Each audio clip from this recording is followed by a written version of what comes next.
Assalamualaikum warahmatullahi wabarakatuh. Alhamdulillahirrabbilalamin. Pada kesempatan kali ini, Ustazah dapat menyapa kalian semua dan Ustazah harap kalian dalam keadaan sehat walafiat. Nah, pada kesempatan kali ini kita akan belajar matematika, yaitu pada subbab operasi hitung campuran. Yang pertama, kita akan belajar tentang operasi hitung penjumlahan dan pengurangan. Ada beberapa hal yang perlu kalian perhatikan, yaitu yang pertama, operasi hitung penjumlahan dan pengurangan memiliki kedudukan yang sama. Jadi, tidak ada yang kita dahulukan, ya. Dan yang kedua adalah urutan kerjaan dari kiri ke kanan. Dan yang ketiga, jika ada operasi hitung di dalam kurung, maka operasi yang ada di dalam kurung kita kerjakan terlebih dahulu. Baik, langsung ke contoh pertama. Hasil dari 3 ditambah 2,8 dikurangi 2/5 adalah cara yang pertama. Nah, dari soal tersebut kita rubah ke dalam pecahan biasa semuanya. Yang desimal 2,8 kita rubah ke pecahan biasa, dia akan menghasilkan 28/10. Nah, untuk mana yang kita kerjakan terlebih dahulu, ingat, antara penjumlahan dan pengurangan tidak ada yang didahulukan. Jadi kita mengerjakannya mulai dari kiri berjalan ke kanan. Nah, yang pertama tadi sudah kita rubah ya, untuk pecahan desimalnya menjadi pecahan biasa. Nah, setelah itu tinggal kita samakan penyebutnya. Setelah kita samakan penyebutnya menjadi 10, kita jumlahkan dan kita kurangi akan menghasilkan hasil pecahan yang paling sederhana. Nah, setelah itu baru kita rubah ke dalam pecahan campuran. Nah, untuk cara yang kedua, dari soal tersebut kita rubah ke dalam pecahan desimal.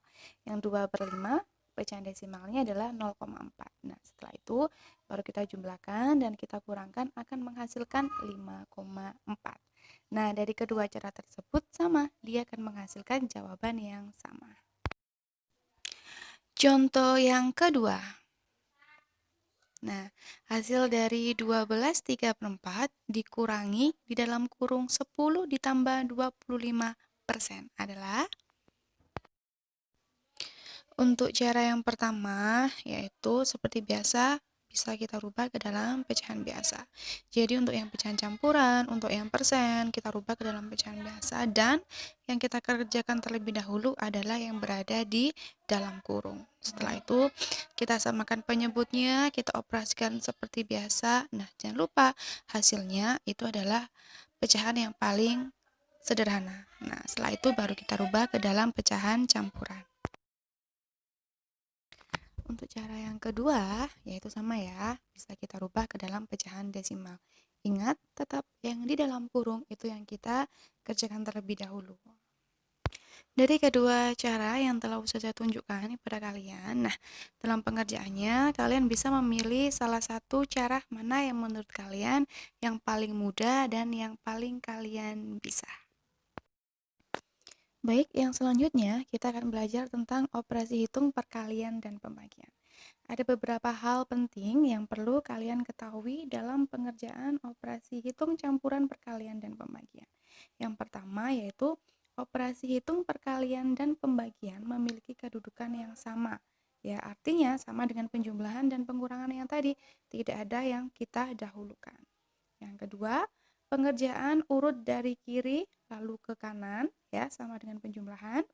Dan yang terakhir, jika ada operasi yang di dalam kurung, maka yang di dalam kurung tersebut yang kita kerjakan dahulu. Oke, contoh. Hasil dari 25 dibagi 21/2 dikali 10% adalah, nah, cara yang pertama yaitu sama, kalian rubah ke dalam pecahan desimal dulu ya. Kalian rubah ke pecahan desimal. Nah, setelah itu baru kalian kali akan menemukan hasil 10 dikali 0,10, nah, sama dengan 1. Nah, untuk cara yang kedua, kalian rubah ke dalam pecahan biasa. Nah, yang perlu kalian ingat di dalam pengoperasian perkalian dan pembagian ini, jika ada tanda pembagian dan itu di dalam suatu pecahan, maka tanda pembagian itu akan berubah menjadi perkalian. Dan untuk pecahannya kita balik. Yang di atas berada di bawah, yang di bawah berada di atas. Atau dengan kata lain, tempat penyebut dan pembilangnya itu berpindah posisi. Nah, setelah itu sudah berganti ke perkalian semua, baru kalian kalikan atau bisa kalian sederhanakan dengan cara sistem coret, dengan cara dibagi. Nah, setelah itu akan ketemu hasilnya.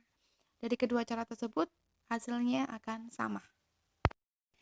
Alhamdulillah, sekian penjelasan dari Ustazah, dan Ustazah harap kalian paham ya dengan penjelasan Ustazah.